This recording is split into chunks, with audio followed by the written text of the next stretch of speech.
আমার সোনার বাংলা। তোদের গান শুনে কুত্তায় পালাই গেছে। এদিকে আয়, এখন এখানে ছবি তুলবো। আরে এটা এখানে কে রাখছে? দাঁড়া, সরাই রাখি। আরে আমার মদের টপ মানে ফুলের টপ। দাঁড়াও চম্পা দাঁড়াও। কি সমস্যা? আরে জান, আমি থাকতে তুমি কেন কষ্ট করবা? তাইলে তুই সরা। ওরে মা রে বাবা রে, মরে গেলাম রে, এত ওজন কেন? মনে হচ্ছে পেছন থেকে হাগু বের হয়ে যাবে। অবশেষে শেষ সম্বলটা বাঁচাইতে পারলাম। এবার এটা স্প্রে বোতলে ঢুকাই ফেলি, তাহলে আর চম্পা বুঝতে পারবে না। গলাটা শুকাই গেছে, অল্প একটু খেয়ে নি। আহ কি মজা, মনে হচ্ছে অমৃত খাচ্ছি। এই রাজু, আমাদের একটা ছবি তুলে দাও। আরে চম্পাদি, রাজুর হাতের পানি বৃষ্টির মতো ছড়ালে ছবি অনেক সুন্দর হবে। এই রাজু, বোতলটা আমার কাছে দাও। বৃষ্টি পরে টাপুর টুপুর ছবি তুলবো গাপুর গুপুর। আরে মদের গিরান আসে কোথা থেকে? রাজু, হালার পোহালা বোতলে মদ ঢুকায় রাখছিস, তারা তোরে খাইছি। আরে রাজু ভাইয়ের ডাইনি বউ তো রাজু ভাইকে তাড়া করতেছে। তাড়াতাড়ি যাই, রাজু ভাইকে বাঁচাতে হবে। আসো আসো আসো, এই নাও, দেখো এবার কেমন লাগে। শালার পর শালা মুখলেস, দাঁড়া, তোরেও খাইছি। এই মটকু, এখান থেকে দুইটা বদমাইশকে যেতে দেখছিস? না চম্পতি, দেখি নাই।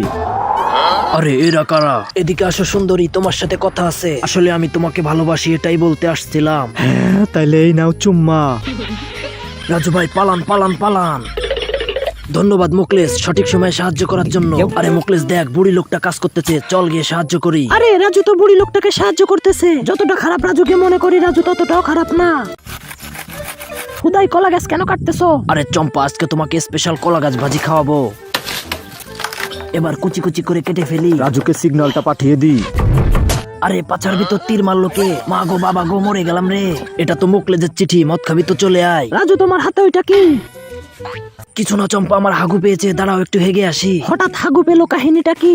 চম্পাকে দিয়ে ধোকা, মদ খাবো একে একে। রাজু ভাই, সত্যি আপনার বউটা অনেক বোকা। আরে বউকে বোকা বানানো কোনো ব্যাপারই না। দেখ মুকলেশ, বুড়িটা কাজ করতেছে, চল সাহায্য করি। আরে বুড়িমা, আমরা থাকতে আপনি কষ্ট করবেন কেন? এদিকে দেন। এই মুকলেশ, ভালো করে ফুটো কর। এই তো রাজু ভাই, করতেছি। চল এবার বৃষ্টির মতো বুড়ির জমিতে পানি দিয়ে দি। এই পুকুর থেকে পানি আনলাম, এই বুড়ির জমিতে দিয়ে দিলাম। পানি দেওয়া শেষ, এই নাও বুড়িমা তোমার বালতি। ওরে হালার পহালা, আমার বালতি ফুটো করে ফেলছস, দাঁড়া, তোদের খাইছি। পালা মুকলেশ পালা, আর জীবনে অন্যের উপকার করতে যাব না। এই রাজু, কি করছো উপরে? বই পড়তেছি, দেখতে পাও না? এত পড়তে হবে না, নিচে এসে মাছটা কেটে দাও। বিয়ে করে বিপদে পড়ছি, শালি শুধু আমাকে দিয়ে কাজ করায়। মুকলেশকে একটা সিগন্যাল পাঠিয়ে দি। আরে এটা কি? এটা তো রাজুর সিগন্যাল। আসলে কি ভাঙাড়ি? ভাঙাড়ি বিক্রি করবেন ভাঙাড়ি? এই ভাঙাড়িওয়ালা, এদিকে আসো। ম্যাডাম, কাগজে তো বেশি দাম নাই, এই ওয়াশিং মেশিনটা বিক্রি করবেন? হ্যাঁ হ্যাঁ, ওইটাও নিয়ে নাও। এই এক কাজ ধর। জোর লাগাকে হেচ্চা। কিরে, তোরা সকালে খাস নাই? সর, আমি উঠাই দিতেছি। এই দেখ কত সহজ। ধন্যবাদ ম্যাডাম। কাহিনী কি বুঝলাম না, এত ওজন মনে হলো কেন? এই দাঁড়া দাঁড়া, রাজুকে বের করতে হবে। কিরে রাজু, বেঁচে আসোস? হ মুকলেশ, বেঁচে আছি। এই দেখ, তোদের লেগে কিনে আইছি। রাজু ভাই, অনেকদিন পরে তো বড় মাছ খাবো, অনেক মজা হবে।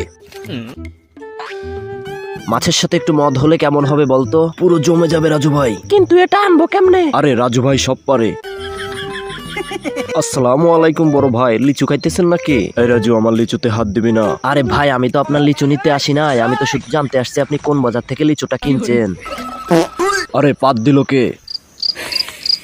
হালার পর হালা, আমার মদ চুরি করা হচ্ছে, দাঁড়া তোদের খাইছি। কই গেল বদমাইশ গুলা? রাজুকে ধরা এত সহজ না।